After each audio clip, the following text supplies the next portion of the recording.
Hi, it's Sue. Thanks for joining me for today's Bible reading. It is for August 23rd, and I'm reading Jeremiah 38 to 41 from the World English Bible. Shephatiah, the son of Matan, and Gedaliah, the son of Pashur, and Jukal, the son of Shelemiah, and Pashur, the son of Malchijah, heard the words that Jeremiah spoke to all the people, saying, Yahweh says, He who remains in the city will die by the sword, by the famine, and by the pestilence, but he who goes out to the Chaldeans will live, and he will escape with his life, and he will live. You know, there goes again. Um, as I was saying probably almost a year ago about this certain version, the World English Bible being a leaning more toward a literal translation, it can be really awkward in the grammar. And I still don't understand some of this. Of course, I haven't looked it up to try to understand it. But for instance, this one part at the top where it says so and so and so and so and so and so and so and so. Normally in our modern grammar, we would just put commas and not keep saying and over and over again. Makes me want to edit it.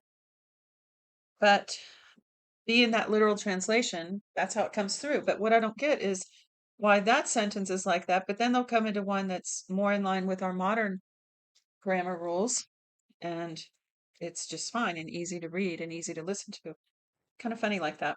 But verse 2 Yahweh says, He who remains in the city will die by the sword, by the famine, and by the pestilence, and he who goes out to the Chaldeans will live.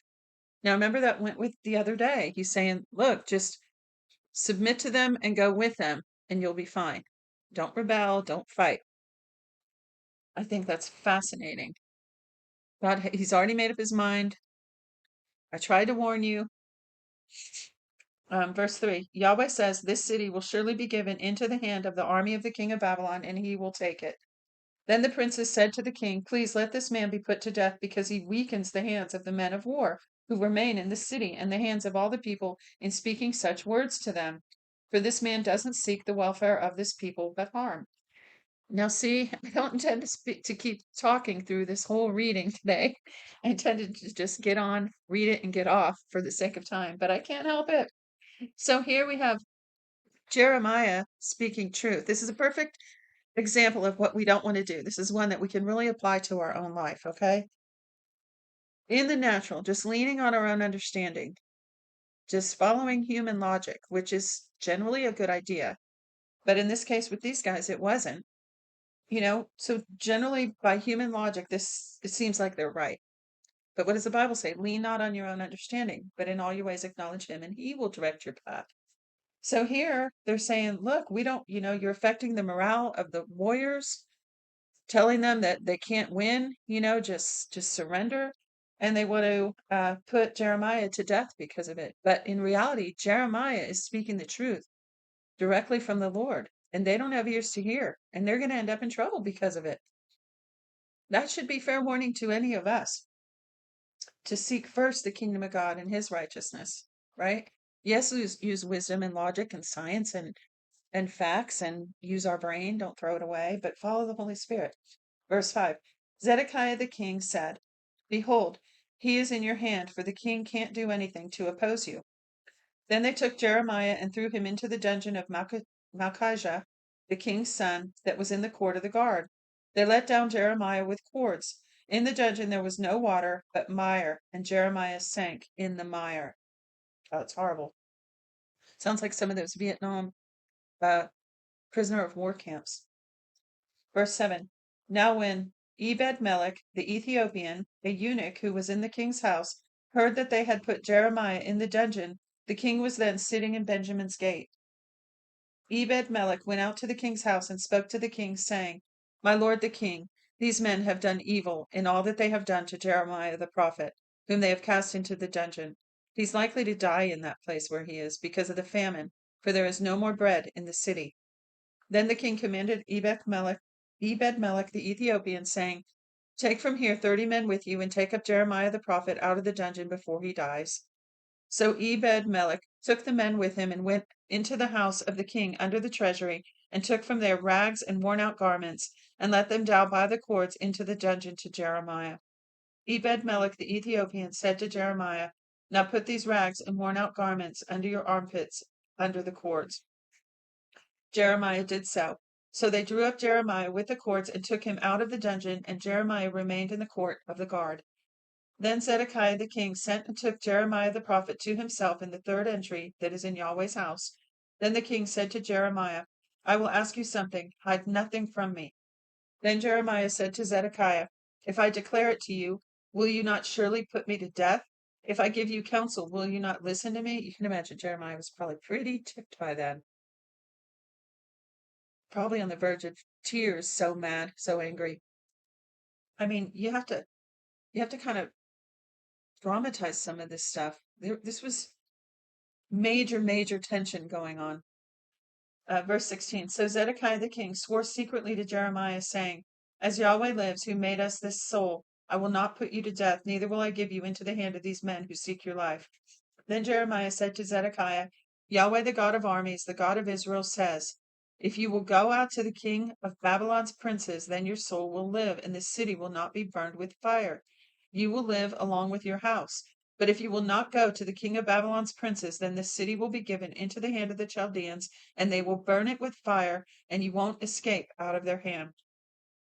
Zedekiah the king said to Jeremiah, I am afraid of the Jews who have defected to the Chaldeans, lest they deliver me into their hand and mock me. But Jeremiah said, They won't deliver you. Obey, I beg you, Yahweh's voice in that which I speak to you, so it will be well with you, and your soul will live. But if you refuse to go out, this is the word that Yahweh has shown me. Behold, all the women who are left in the king of Judah's house will be brought out to the king of Babylon's princes, and those women will say, your familiar friends have turned on you and have prevailed over you. Your feet are sunk in the mire, and they have turned away from you. They will bring out all your wives and your children to the Chaldeans. You won't escape out of their hand, but will be taken by the hand of the king of Babylon. You will cause this city to be burned with fire. I never saw that before, that it was Zedekiah's fault that Jerusalem burned. That never occurred to me. I don't know how I missed that every time I read it. You will cause this, because, yeah, it'll be his fault. You will cause this city to be burned with fire. Then Zedekiah said to Jeremiah, Let no man know these words, and you won't die. But if the princes hear that I have talked with you, and they come to you and tell you, Declare to us now what you have said to the king. Don't hide it from us, and we will not put you to death. Also tell us what the king said to you. Then you shall tell them, I presented my supplication before the king, that he would not cause me to return to Jonathan's house to die there. Then all the princes came to Jeremiah and asked him, and he told them according to all these words that the king had commanded. So they stopped speaking with him, for the matter was not perceived. So Jeremiah stayed in the court of the guard until the day that Jerusalem was taken. Chapter 39. In the 9th year of Zedekiah king of Judah, in the 10th month, Nebuchadnezzar king of Babylon and all his army came against Jerusalem and besieged it. In the 11th year of Zedekiah, in the 4th month, the 9th day of the month, a breach was made in the city. All the princes of the king of Babylon came in and sat in the middle gate. Nergal-Sharezer, Zamgemibo, Sar-Sechem, Rabsaris, Nergal-Sharezer, Rab-Mag, with all the rest of the princes of the king of Babylon. When Zedekiah the king of Judah and all the men of war saw them, then they fled and went out of the city by night by the way of the king's garden, through the gate, between the two walls, and he went out toward the Arabah. But the army of the Chaldeans pursued them and overtook Zedekiah in the plains of Jericho. See, he didn't obey. When they had taken him, they brought him up to Nebuchadnezzar, king of Babylon, to Riblah in the land of Hamath, and he pronounced judgment on him. Then the king of Babylon killed Zedekiah's sons in Riblah before his eyes. The king of Babylon also killed all the nobles of Judah. Moreover, he put out Zedekiah's eyes and bound him in fetters to carry him to Babylon. Verse 8. The Chaldeans burned the king's house and the houses of the people with fire, and broke down the walls of Jerusalem. Then Nebuchadnezzar, the captain of the guard, carried away captive into Babylon the residue of the people who remained in the city. Because if you don't know or you haven't been listening, this is the third incursion of the Babylonians into Jerusalem. And this is a time when they're going to destroy the temple and burn it. Prior to that, they had taken things out of the temple and taken people from the city, but this time it's over. Verse Let me just start again at verse 8. The Chaldeans burned the king's house and the houses of the people with fire and broke down the walls of Jerusalem. Then Nebuzaradan, the captain of the guard, carried away captive into Babylon the residue of the people who remained in the city, the deserters who also fell away to him, and the residue of the people who remained. But Nebuzaradan, the captain of the guard, left of the poor of the people who had nothing in the land of Judah and gave them vineyards and fields at the same time. Because they're going to keep it as an outpost, right? And they want the fruit and all that to be managed by somebody. Verse 11. Now Nebuchadnezzar, king of Babylon, commanded Nebuzaradan, the captain of the guard, concerning Jeremiah, saying, take him and take care of him. Do him no harm, but do to him as he tells you. Well, that's interesting. So Nebuzaradan, the captain of the guard, sent with Nebuchadnezzar, Rabsaris and Nergal-Sharezer and Rabmag, and all the chief officers of the king of Babylon. They sent and took Jeremiah out of the court of the guard and committed him to Gedaliah, the son of Ahikam, the son of Shaphan, that he should carry him home. So he lived among the people. Now Yahweh's word came to Jeremiah while he was shut up in the court of the guard, saying, go and speak to Ebed-melech the Ethiopian, saying, Yahweh of armies, the God of Israel, says, behold, I will bring my words on this city for evil and not for good, and they will be accomplished before you in that day. But I will deliver you in that day, says Yahweh, and you will not be given into the hand of men for whom you are afraid. For I will surely save you, and you won't fall by the sword, but you will escape with your life, because you have put your trust in me, says Yahweh. So I guess he went back in time to tell that, because it's showing how this word that he wouldn't be harmed had just been fulfilled, because Nebuchadnezzar sent for him to be brought to him and protected him. Cool. All right, chapter 40. The word which came to Jeremiah from Yahweh after Nebuzaradan, the captain of the guard, had let him go from Ramah, when he had taken him being bound in chains among all the captives of Jerusalem and Judah, who were carried away captive to Babylon.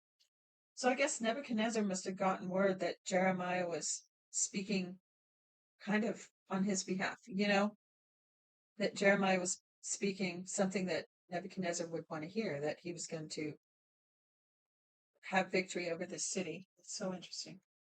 2, it's just interesting how that bureaucracy works, the negotiation, that this powerful king Nebuchadnezzar took interest in Jeremiah the prophet because he was prophesying for him.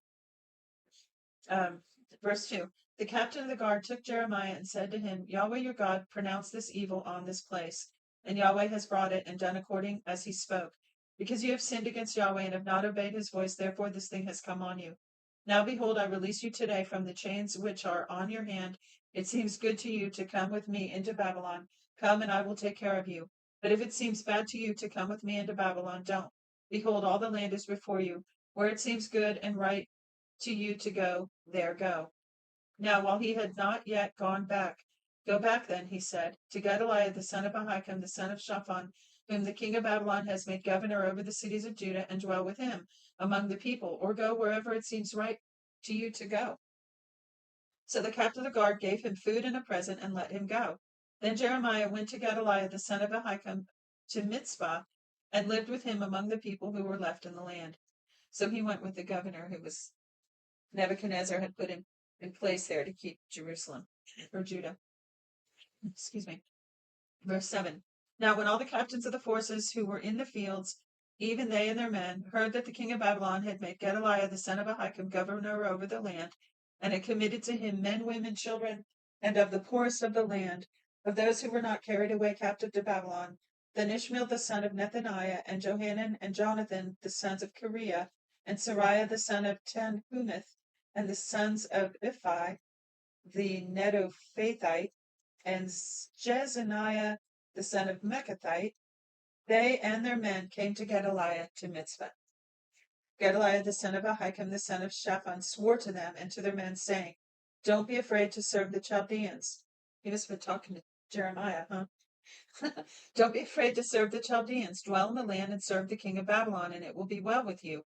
As for me, behold, I will dwell at Mitzvah to stand before the Chaldeans who will come to us. But you, gather wine and summer fruits and oil, and put them in your vessels, and dwell in your cities that you have taken. Likewise, when all the Jews who were in Moab and among the children of Ammon and Edom Edom, and who were in all the countries, heard that the king of Babylon had left a remnant of Judah, and that he had set over them Gedaliah the son of Ahikam, the son of Shaphan. Then all the Jews returned out of all the places where they were driven, and came to the land of Judah to Gedaliah, to Mizpah, and gathered very much wine and summer fruits. So it's almost like God did a reset there, you know? It had just become so corrupt. And if I can take a little rabbit trail, that's a pattern in the Bible, and I believe in history in general. I see it as a monopoly game. So all the power kind of collects at the top. It's corrupt. And what has to happen? It has to either somehow become uncorrupt, which does not happen, or it has to be demolished and reset.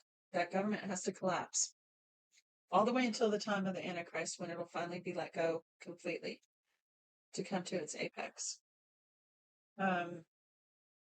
So back to today's reading.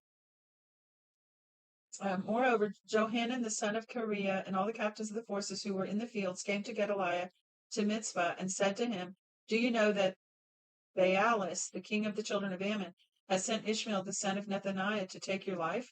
But Gedaliah the son of Ahikam didn't believe them.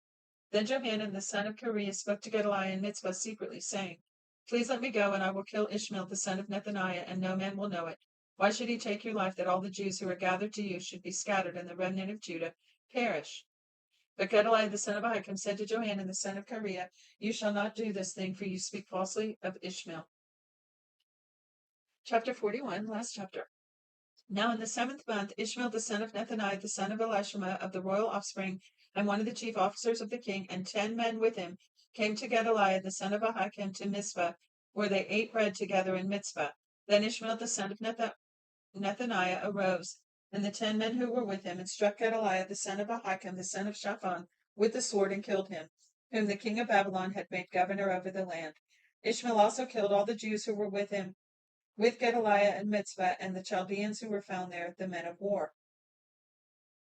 The 2nd day after he killed Gedaliah, no man knew it, men came from Shechem, from Shiloh, and from Samaria, even 80 men, having their beards shaved and their clothes torn, and having cut themselves, with meal offerings and frankincense in hand, to bring them to Yahweh's house. Ishmael the son of Nethaniah went out from Mizpah to meet them, weeping along as he went. And as he met them, he said to them, "Come to Gedaliah the son of Ahikam." It was so, when they came to the middle of the city, that Ishmael the son of Nethaniah killed them, and cast them into the middle of the pit, he and the men who were with them. Good Lord.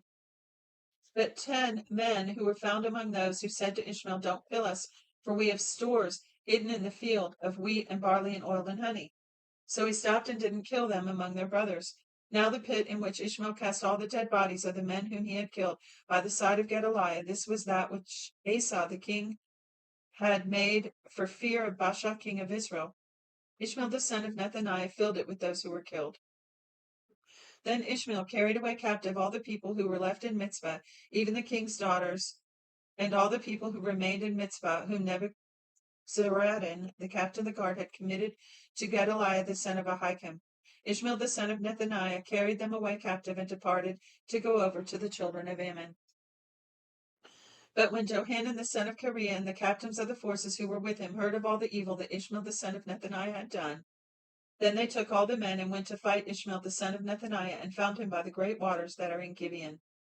Now when all the people who were with Ishmael saw Johanan the son of Kareah and the captains of the forces who were with him, then they were glad. So all the people who Ishmael had carried away captive from Mizpah turned about and came back, and went to Johanan the son of Kareah. But Ishmael the son of Nethaniah escaped from Johanan with 8 men, and went to the children of Ammon.